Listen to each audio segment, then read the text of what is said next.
সিদ্ধান্তটা আসলে কে নিল বা কোথা থেকে আসলো? আপনি বলছিলেন যে বিএনপির সেই নেতাকে বহিষ্কার করা হয়েছে। আমার সাথে কথা হচ্ছিল ডক্টর আসাদুজ্জামান রিপন, বিএনপি নেতা। তিনি বলছিলেন যে বিএনপি নেতাকে বহিষ্কার করা হলো কেন, এটি এটি বলছেন, তিনি বলছেন যে শক্তভাবে এটি দমন করা উচিত, শক্ত ব্যবস্থা নেওয়া উচিত মানে চিন্ময় কৃষ্ণ ইনাদের বিরুদ্ধে, এবং রাষ্ট্রের নাগরিক, তারা বাংলাদেশের নাগরিকতা, বাংলাদেশ ব্যবস্থা নিতেই পারে, কিন্তু তার নেতাকে কেন বহিষ্কার করা হলো? তিনি বলছেন যে এটি তার কাজ না, এই জন্য তাকে বহিষ্কার করা হয়েছে, এরকম একটা অবস্থান। বিএনপি এরকম কোনো অবস্থানও জানাচ্ছে না। আপনি কি রাজনৈতিক দলগুলোর কোনো অবস্থা বুঝছেন? আমি আসলে আপনার কাছে আইনের ওই যৌক্তিক বা ওই ব্যাখ্যাটা নিয়েও একটু কথা বলতে চাইবো। তার আগে একটু যদি রাজনৈতিক দলগুলোর অবস্থা বুঝছেন কিনা এখানে।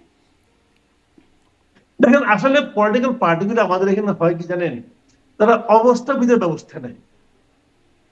এখন তারা তখন সেটা করেছিল, ভেবেছিল যে হিন্দু ধর্মাবলম্বী যারা আছে তাদের একজন লিডারের বিরুদ্ধে যদি বিএনপি কোনো লিডার মামলা করে, তাহলে হিন্দু ধর্মাবলম্বীদের কাছে বিএনপির গ্রহণযোগ্যতা হয়তো একটু কমে যেতে পারে। এই জন্য তারা তাদের লিডারের বিরুদ্ধে ব্যবস্থা নিয়েছিল। তারা বলার চেষ্টা করেছিল, আমার লিডার তোমাদের একজন নেতার, ধর্মীয় নেতার বিরুদ্ধে মামলা করলেও আমরা পুরো দলগত ভাবে কিন্তু এটাকে সমর্থন করি না, এটা তারা বলার চেষ্টা করেছিল।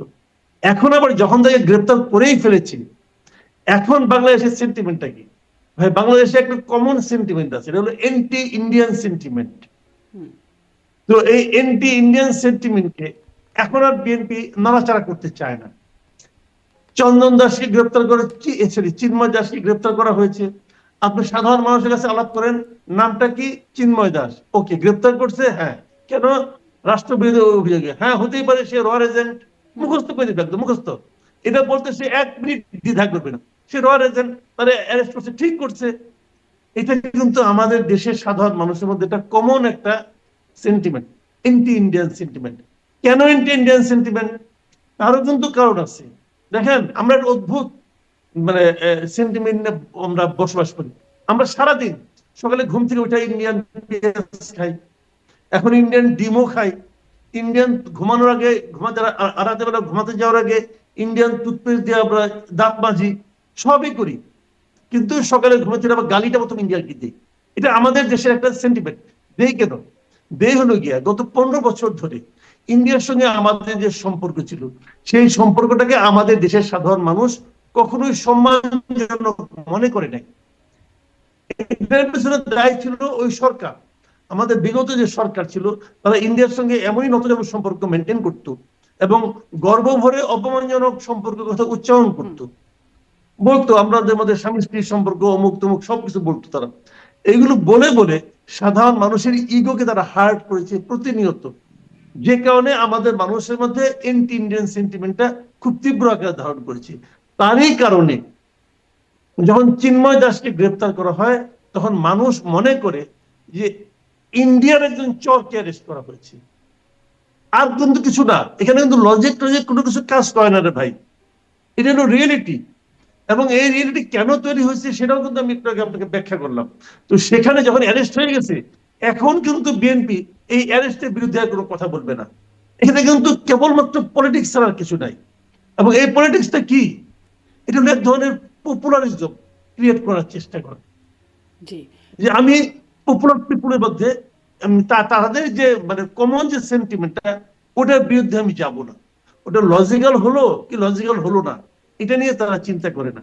কিন্তু এই কমন সেন্টিমেন্টটা এখন, জনাব মাসুদ কামাল, এখন এই কমন সেন্টিমেন্টটা কোন দিকে যাচ্ছে? মানে এখন বলা হচ্ছে যে, যেমন সার্জিস গিয়ে বলছেন উগ্র হিন্দুবাদদের ছাড় মানে কোনো রকম সহানুভূতি দেখানো হবে না তাদের প্রতি, এরকম কথা বলছেন, বা এক ফোঁটাও ছাড় দেওয়া হবে না, এরকম বক্তব্য আসছে। মানে সাধারণ মানুষের মধ্যেও এরকম একটা বার্তার কথা আপনি বলছিলেন, তাদের মধ্যেও এরকম একটা ধারণা, খুব সঠিক কাজ হয়েছে, রয়ের এজেন্ট করতেই পারে। মানে এটি একটা সাম্প্রদায়িক সম্প্রীতি নষ্ট করার একটা জায়গায় যাচ্ছে কিনা? অবশ্যই যাচ্ছে। এই কথাটাই আমি সবসময় বলছি যে এই পুরো ঘটনাগুলো, এটার আলটিমেট কিন্তু আমাদের জন্য খুব শুভ হবে না, আমি সেটাই বলছি। দেখেন, আমি একটা কথা বলি, চিন্ময় দাসকে অ্যারেস্ট করার পর ভারত সরকার কিন্তু অফিসিয়ালি একটা বিবৃতি দিচ্ছে না? কেন দিল? আপনি আমাকে বলেন, আমি এই বিবৃতিটার একটা কারণ যদি খুঁজি, আপনি দেখেন তো এটা কোনো কারণ পান কিনা।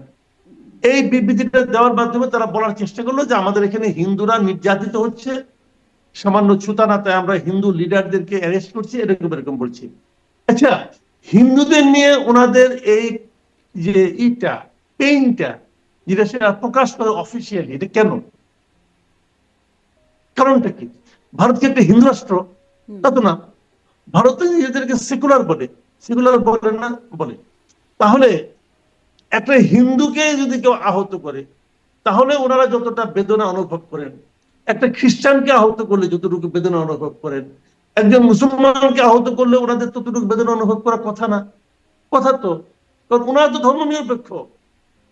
কে আহত হলো, কে নিহত হলো, সেটার ধর্মটা কি ওনারা তো এইভাবে দেখবেন না। ওনারা তো নিজেরা ধর্ম নিরপেক্ষ। তাই হওয়া উচিত ছিল না?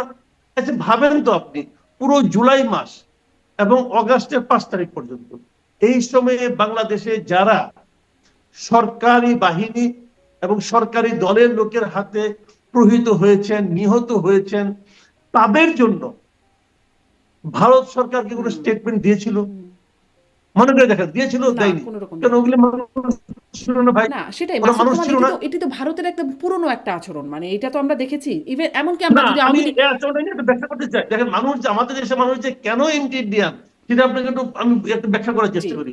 তো ওদের জন্য আপনি কোনো ব্যাখ্যা করলেন না, কেন করলেন না?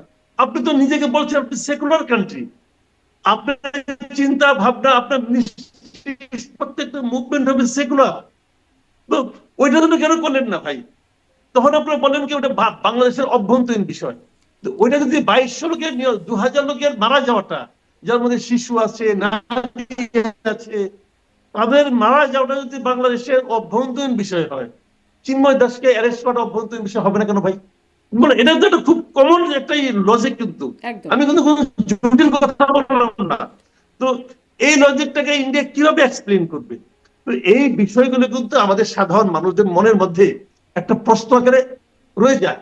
এবং মানুষ এই কারণেই কিন্তু আমরা যে বলি যে তারা মানে কেন ইন্ডিয়ান হয়, এই কারণে হয়। একদম স্পষ্ট, মানে এন্টি ইন্ডিয়ান কেন হয় এই বিষয়টা একদম স্পষ্ট। মানে এই অবস্থানটা ভারত, এমনকি আওয়ামী লীগ সরকারের আমলেও যখনই হিন্দুদের সাথে ছোটখাটো ঘটনা ঘটেছে তখনই তারা একটা প্রতিক্রিয়া জানিয়েছে। এটি তাদের রাজনীতি। এখন তারা কেন এটা করছে সেই জিনিসটা হয়তো আমরা মানে তাদের ভিত্তিটা কি, তারা নিজেদের সেকুলার দেশ হিসেবে বলে, সেটি আর তাদেরকে জবাবদিহিতা করার জায়গায় নাই। কিন্তু আমাদের সরকার কেন কি করছে সেই জায়গাটা তো আমরা প্রশ্ন স্পষ্ট করতে পারি এবং জবাব চাইতে পারি।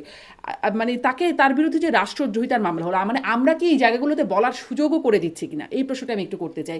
রাষ্ট্রদ্রোহিতার মামলা হলো, আপনি বলছিলেন যে চিন্ময় দাস কি করেছেন, কিভাবে পতাকা উড়ানোর ঘটনায় কিভাবে তার বিরুদ্ধে রাষ্ট্রদ্রোহিতার মামলা হয়। যদি মানে একদম নিছকই আইনি কথা জিজ্ঞাসা করি, যে এরকম তো জাতীয় সঙ্গীত নিয়ে কথা বললেন একজন ব্রিগেডিয়ার, সাবেক অবসরপ্রাপ্ত জেনারেল আজমি, যিনি গোলাম আজমের পুত্র, তিনিও বলেন এটি সাম্প্রদায়িক একটা গান, বাংলাদেশের স্বাধীনতা সার্বভৌমত্ব চারে যায় না, এরকম বক্তব্য এসেছে। আমরা দেখেছি জাতির জনক তাকে অবমাননা করা হচ্ছে, জাতির জনক না মানলে সেটি সংবিধান থেকে বাদ দেওয়া যায়। আপনিও আপনার বক্তব্যে এই কথাগুলো বলেন সবসময়, কিন্তু যখন আছে তার মানে তো এটি একটা আইনের লঙ্ঘন হলো। তখনও তো একই রকম, মানে জাতীয় সঙ্গীত, জাতির জনক, জাতীয় পতাকার অবমাননা সবই তো রাষ্ট্রদ্রোহিতার পর্যায়ে যদি পর্যায়ে পৌঁছে, তাহলে তো সবই পৌঁছানোর কথা।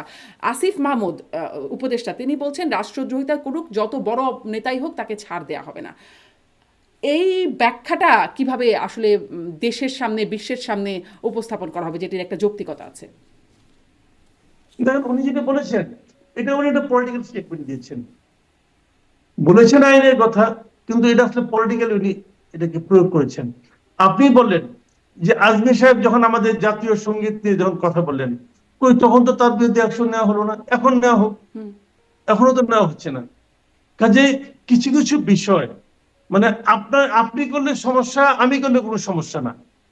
এই যে মানসিকতাটা, এই মানসিকতাটা আইনের শাসন প্রতিষ্ঠার ক্ষেত্রে আমি মনে করি একটা বড় প্রতিবন্ধকতা। এবং সেই কাজগুলি প্রতিনিয়তই হচ্ছে, আমাদের সমাজে প্রতিনিয়তই হচ্ছে। এটা হওয়া উচিত না। আপনি যখন আইনের শাসনের কথা বলবেন, তখন সবার জন্য একই বিষয় সবার জন্যই সমানভাবে প্রয়োগ করতে হবে।